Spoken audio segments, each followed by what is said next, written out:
would want to know where is Attorney Claire Castro. Doon ko ipinaliwanag na ginagawa ko lang ang mga utos niya tungkol sa mga insertions na sinasabi niyang hindi na raw niya makilala. Ilalabas ko po ang sulat ko sa Pangulo kasama ng video ito. Hindi lang po ang Pangulo ang may insertion sa budget. Pati po si Congressman Sandro Marcos meron din pong pinapasok taon-taon. Noong 2023, may 9.636 billion pesos. Huwag mo akong pigilan sa mga insertions ko. Huwag ka nang makialam sa budget. Na ginagawa ko lang ang mga utos niya tungkol sa mga insertions na sinasabi niyang hindi na raw niya makilala. Nagsabi na pinapa-insert ng mga projects ang Pangulo na worth 50 billion pesos. Naging malinaw sa akin na siya mismo ang nag-utos kila Secretary Mina Pangandaman at Yusek Adrian Bersamin ang gusto niya ng 50 billion pesos na insertion. Ngunit ang sagot ng Pangulo, humingi ka ng bago or dagdag na insertions. Bakit hindi niya agad tinanggal noon pa? Kasi mismo siya ang nagbibigay ng utos. Ako mismo ang nakasaksi at nakausap ng mga taong direktang sangkot. Hindi lang po ang Pangulo ang may insertion sa budget.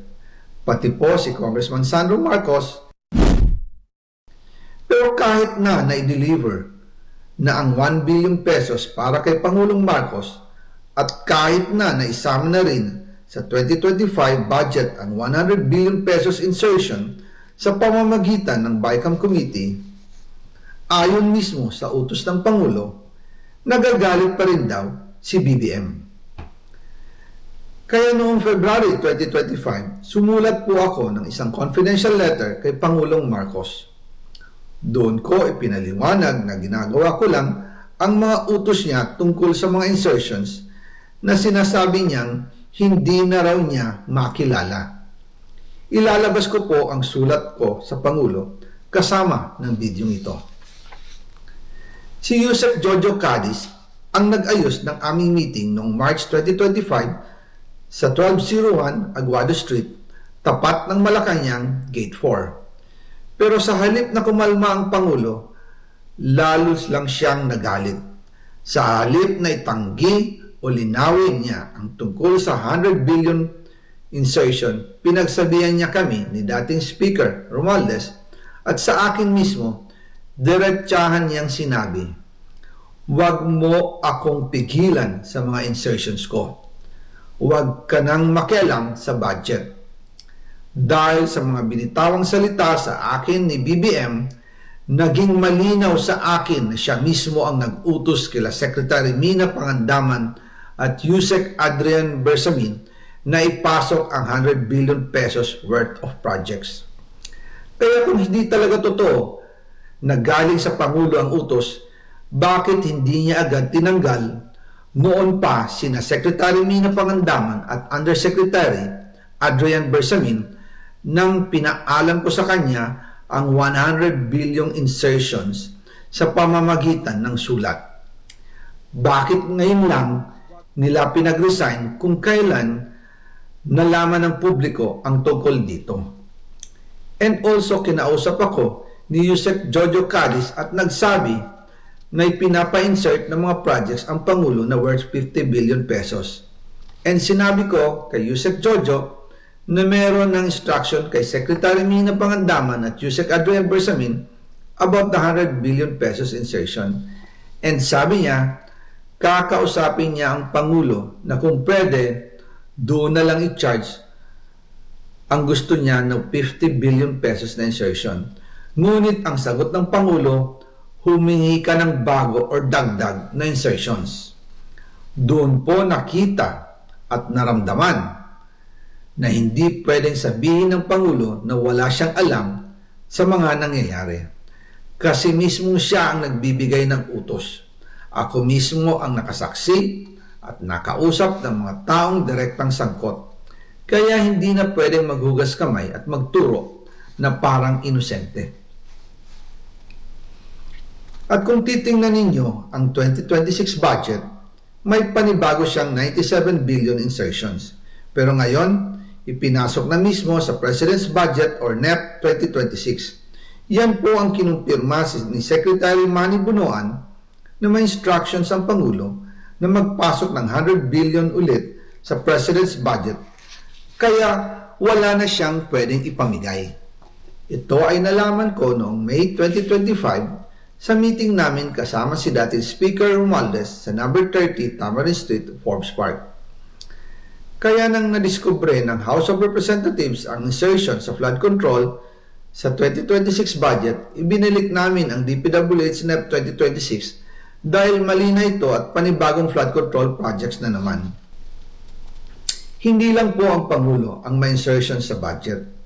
Pati po si Congressman Sandro Marcos, meron din pong pinapasok taon-taon. Noong 2023, may 9.636 billion pesos. Noong 2024, 20.174 billion pesos. At nitong 2025, 21.127 billion pesos. Lahat-lahat, ang kabuuan ay 50.938 billion pesos. At bawat taon po, sa tuwing dumarating ang BICAM budget process, lagi po may utos si Congressman Sandro na ipasok ang mga proyekto niya. Nalaman ko na lang sa mga contractor na galit siya sa akin nung pinag-uusapan na ang 2025 GAA budget. Ang sabi daw niya, ipatatagal ako at magpa-file ng maraming kaso laban sa akin. Kasi kulang ng 8 billion pesos yung insertion na gusto niyang ipasok. Ang dahilan daw, may mga contractor na nakapag-advance na sa kanya at dahil hindi na ipasok ang buong halaga, kailangan daw niyang magsauli sa mga yon. Para malinaw sa taong bayan, ilalabas ko po sa video na ito ang listahan ng mga proyekto na kasama sa mga insertions ni Congressman Sandro. The good sponsor of the budget of the PCO. I just want to know where is Attorney Claire Castro? Because she has a lot of fans here. Yeah, you bet. You bet. Huh? I am told she's in the media information, media literacy campaign. She runs at seminar, media literacy campaign seminar. Do you want the, No, not really, because by tradition, if you have this budget hearing, I think we require the presence of Head of agency. head. We require the head of agency. Yes, but the head of agency is here, right? PCO is your name? Secretary Dave Gomez? Secretary Dave Gomez. But I was just wondering where Attorney Claire Castro is right now.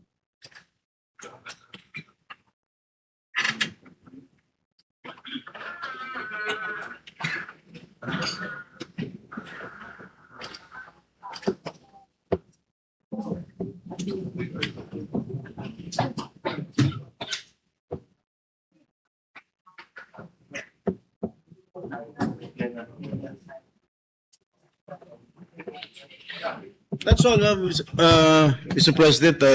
I would like to express my full support to the budget of the PCO. And Since I the don't think that majority they will leader have has that been asking me not to capability. ask questions anymore, since I know I can see the faces of our resource persons who are quite tired already, because my questions will entail a lot of minutes or around 1 hour. So I waive my right to ask questions. Thank you. Thank you very much. Majority Leader. Maraming salamat, Mr. President. I'd like to thank our good colleague, Senator Jingo Estrada. I saw his list. His list was about 2 hours long and of questioning. And sabi niya, hindi na daw siya tatanong para matulungan daw natin. ating pinunong mayorya. A'udhu billahi minasyaitanir rajim. Bismillahirrahmanirrahim. Alhamdulillah rabbil alamin.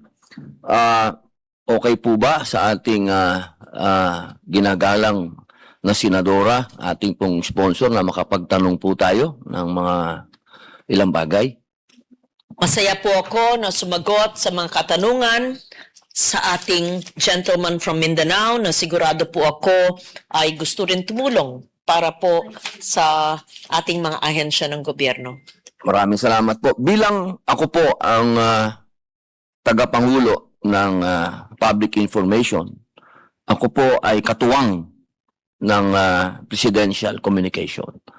Tayo pong dalawa ay magkapartner dahil sinasaad po ng saligang batas na walang mga pinakamakapangyarihan kung hindi ang makapagbigay ng tamang impormasyon sa taong bayan. Yan po ay nasa konstitusyon. At ako po ay nandirito sa harapan po ninyo upang makatulong po ninyo. Hindi po ako para banatan o silipin o anuman ang patungkol sa Presidential Commission. Kaya ako po ay nakasuporta sa inyong budget. Ako po ay isa sa mga tagapagtanggol po ninyo kapag may kinalaman po sa pulisiya. Ako po ay kailanman ay hindi na personal. Lahat po ng isyu ko ay politikal. Hindi po ako kabilang sa mga bumabanat ng walang masasabi po nating mga naninira. Okay. Hindi po ako yun. Una ko pong gustong sabihin ay patungkol po dito. Meron pong mga bagay na gusto ko pong linawin galing po sa PICO dahil dapat po sa inyo ang unang-unang pinanggagalingan ng tamang balita. At ako naman po, kapag tama yung balita, ako po mismo ang nagpapalawak nito sa pamamagitan po ng social media ko at sa aking mga kasama. Ito pong mga nakaraang linggo, meron pong mga lumalabas katulad po noong nangyari doon po sa ating dalawang kalihim. Meron po tayong dalawang kalihim na nag-anunsyo. Ang sinabi po ng PICO na nagbitiw ang dalawang opisyal nito at tinanggap ng Pangulo. Ngunit, dininay po ito ng ating executive secretary nung sinabi niya na hindi naman daw siya nag-resign. Sinabi po sa kanya na meron daw tumawag sa kanya at siya ay sinabing bumaba na. Ito po yung mga ganitong mga ganap ang hindi po nakakatulong para sa atin. Sapagkat nako-confuse po ang tao. Opo. Bilang kayo po ang pamantayan at kayo po ang pinanggagalingan ng mga impormasyon, ano po ang pwedeng gawin ng PICO upang maiwasan po yung mga ganitong klaseng maling pahayag? I agree with you, Mr. President. Messaging is so important. Disinformation, misinformation, inaccuracy, lost in translation confuses the people. Even if you have good intentions, if you said it wrong, or if you intentionally meant to confuse, then that is wrong. And so, there must be clear source of messaging. Isa lang ang gagawa ng mensahe. Hindi pwedeng iba, hindi naman pwedeng nagsasalita, may balita,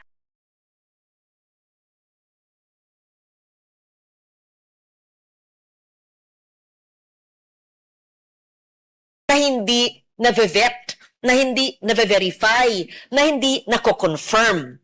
Hindi pwede yung akala, hindi pwede yung hindi alam, hindi pwede hindi nag-uusap. Now, per the specific instance that you're mentioning, why was there a miscommunication? I would just surmise, I'm not even asking the agency, that probably there was no clear coordination. Bakit ba?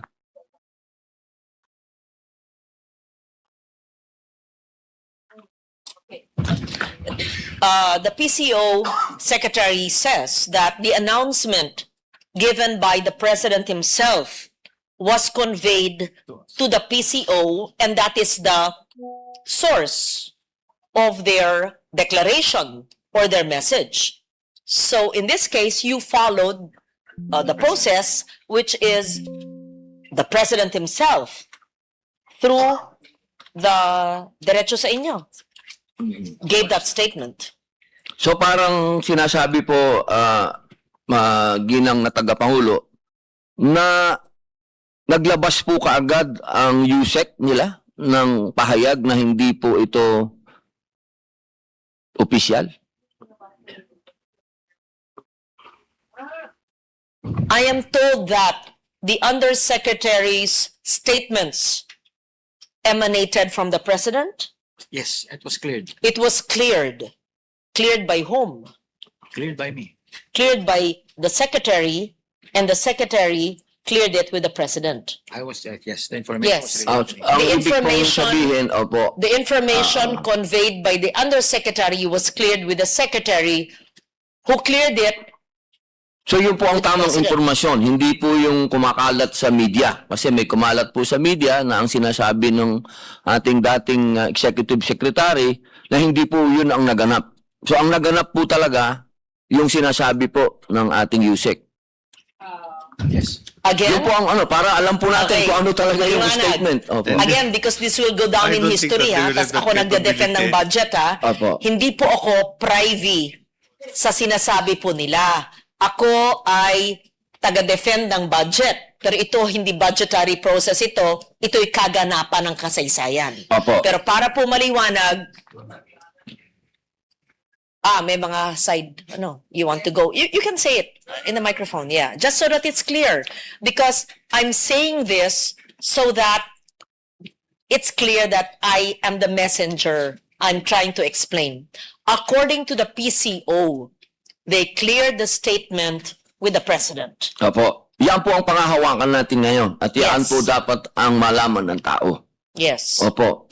Yung pahayag po ng ating dating We may or may not agree, we may or may not believe, but that is what is transmitted to me now Opo, dapat. Opo, by the opo. PCO. Opo. Dapat po kasi isa lang ang mensahe. Yes. At kung ano yung mensahe, yun po talaga ang dapat na malaman ng tao. Opo. Meron po akong pangalawang katanungan. Kapag ka sinabi po nating public information, naniniwala po ba ang PICO na dapat hindi ito political propaganda?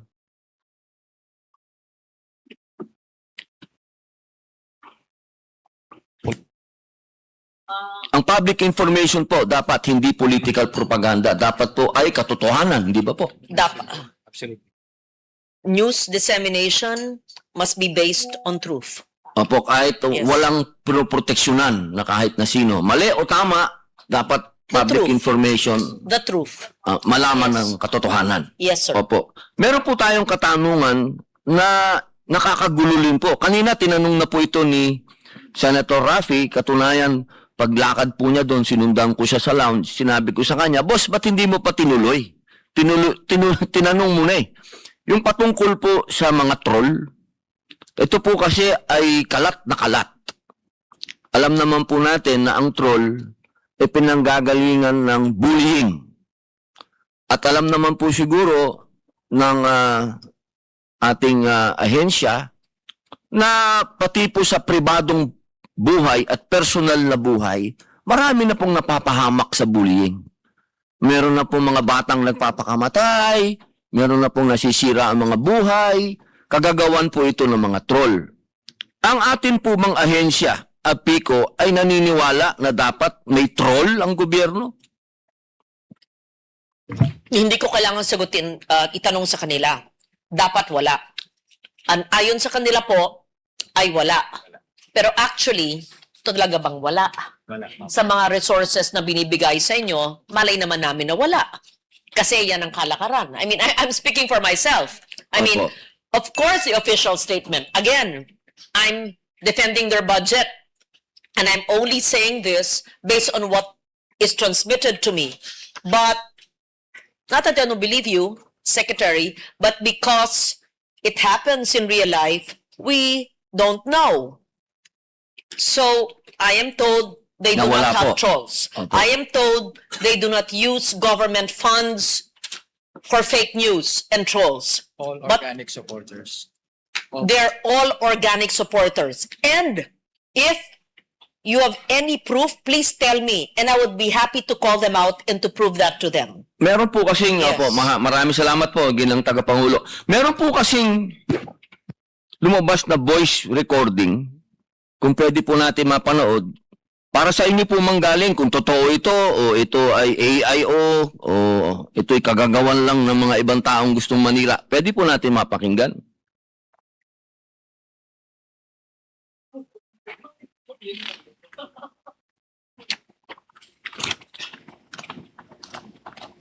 Kasihan po natin yung sinabi ng ating mahal na senadora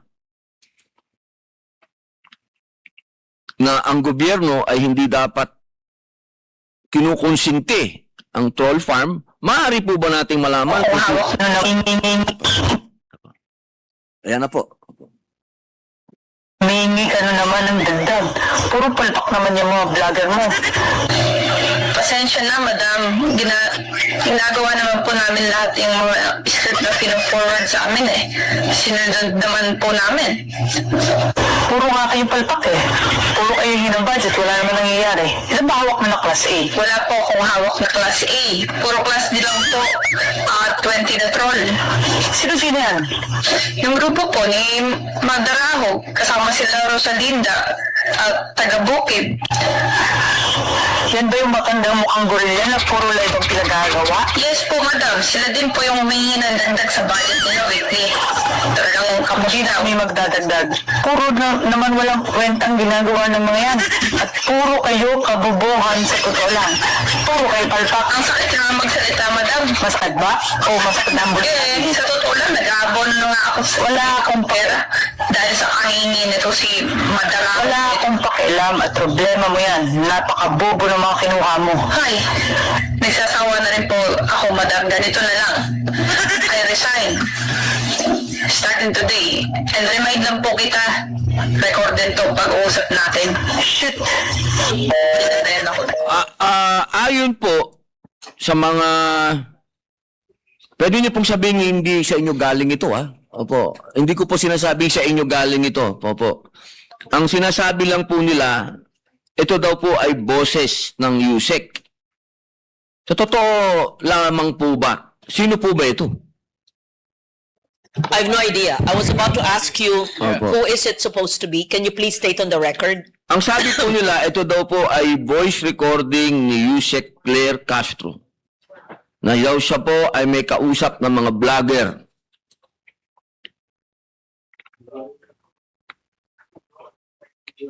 So hindi po, sa inyo po hindi galing sa kanya. Opo. Malayo po sa... Instead of naming somebody that we're not sure of, why don't we send it to the NBI for voice print? Imbis na Yes. namumula tayo, nagbabanggit tayo ng pangalan. Because You're I mentioning cannot- the name of Yusek or Attorney Castro. It's unfair for her. I-print nyo na lang sa voice print na lang sa NBI. Para I agree with hindi that. tayo masabi sa mga ganyang mga balitaan. Because I will give you an advice from Denzel Washington. Sabi niya, if you don't listen to the news, you're uninformed. If you listen to the news, you're misinformed. Ay, ganun lang. But Mr. President, I would just like to correct that. When I was in the news, it was the correct information. I worked very hard to validate all the news that I did, at least during my time. But regarding the request of Your Honor, Senator Padilla, I would not be in a position to ascertain the authenticity of the voice, and I would recommend the suggestion of the Senate President to please give that tape recording to the NBI for authenticity. Opo. And therefore, we leave it at that. The voice print and the authenticity of the recording kasi madaling i-splice niyo yan. Yes. Madaling Yes. So gawin I yan, would no? not say it's true. I would not say it's AI. Let the experts determine that. Opo. Kaya po natin tinatanong po yung ating tiga Pico kung may alam po sila dito. Sasagimin lang mo naman nila kung oo o hindi. Yun lamang naman po. Opo. So kung meron pong kumpirmasyon na hindi po sa inyo galing ito, meron din po tayo kasing isang video na inaamin po ng ating Pangulo na merong troll. Pwede po bang papalabas po natin yon? 2016 pa malayo pa tayo. Nag-start talaga ito dahil noong 2016 nagpo-protesta tayo, wala tayong makuha na oras sa ABS, wala tayong makuha sa Channel 7, wala tayong makuha sa Inquirer, wala tayong makuha sa Philstar, pinapanatan tayo ng Rappler. Eh, sabi ko, the only option that we have is social media. Kaya June kami nag-concentrate. Kaya nag-hire ako ng libo-libo na troll army. Ipapakilala ko sa inyo ang ating... So, yun lamang po. Uli, tatanungin ko po kayo. Wala, ito po, pwede natin pa-imbestigahan ulit ito kung gusto po ninyo. Kung ito ay galing talaga sa tunay o ito po ay gawa-gawa lang ng AI o ano. Tanong lang po uli. I would like to inform you that that was a joke. He meant a joke because tinitira siya ng mga troll noon. So ang ginawa niya, kunwari mayroon siya sariling troll. But I assure you that because I know it for a fact. But anyway, you go ahead with your question. Apo. So ito po, tanong lang po uli. Kung joke man po ito o hindi, kayo po ba sasabihin niyo uli sa amin at naririnig po ng taong bayan na wala kayong troll sa gobyerno?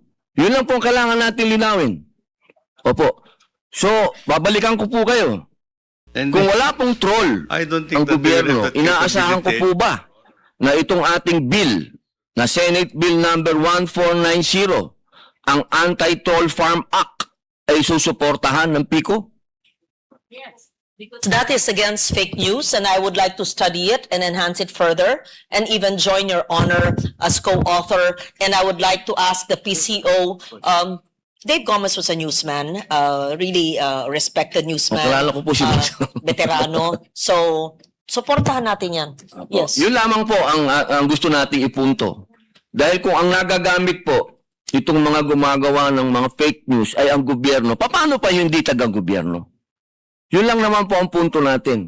Kung nagagamit nila yung boses, sasabihin nilang USEC yun, at ilalabas nila pa ang Pangulo natin, paano pa yung ibang tao? So kailangan po natin talaga itong bill na ito. Hindi po ako nandito para mamulitika. Tandaan po ninyo, kahit tingnan nyo po ang records ko, kahit kailan hindi ko po binanatan ng presidente ng personal. Kung meron mo po akong sinasabi, polisiya at politika. Opo. Meron pa pong uli. Yung pong fact-finding mechanism ng PICO, meron po ba kayong sarili ng, kumbaga, grupo na gumagawa po nito para po sa fake news? Kasi naalala ko po, yung unang hearing ko po ng public information, nangako po sila sa akin na gagawa sila ng task force na hawak ng paghahanap ng fake news. Gusto ko lamang pong tanungin kung nagawa ba yung task force na yun?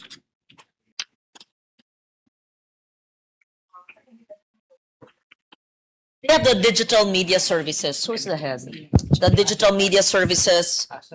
And they're supposed, that's the task of the digital media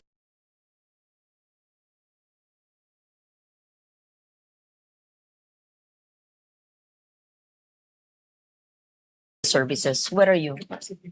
Hmm? They're Meron supposed po. to do that. So meron na pong opisyal na halimbawa sa inyo pong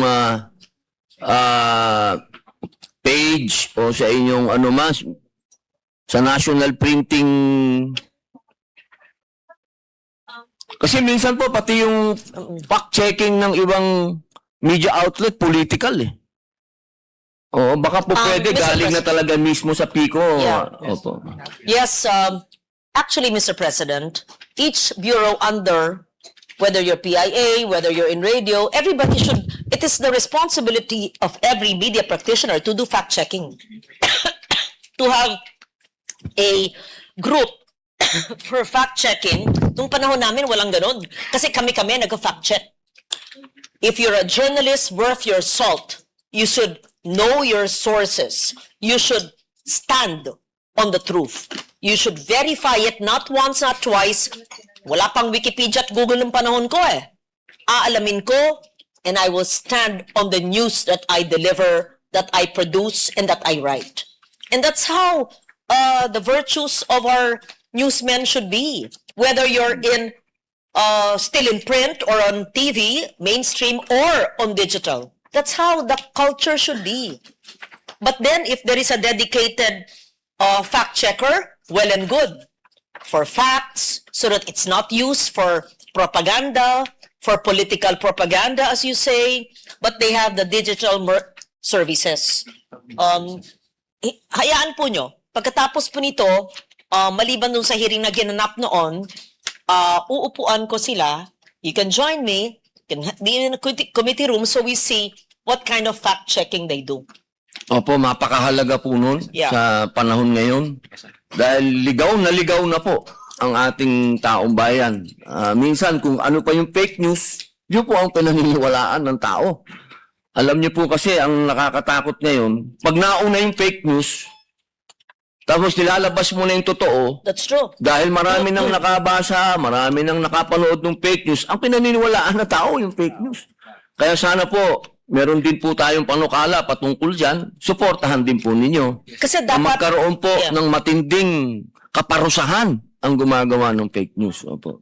I agree with you. First, I will co-author the No Troll Farm Act. Number 2, kung ang news dapat, gaya ng panahon namin, television man o print o radyo, alam mo kung kanino galing yung balita. Di ganun din sa digital. Wala namang pinagbago yan eh. It's just a different medium.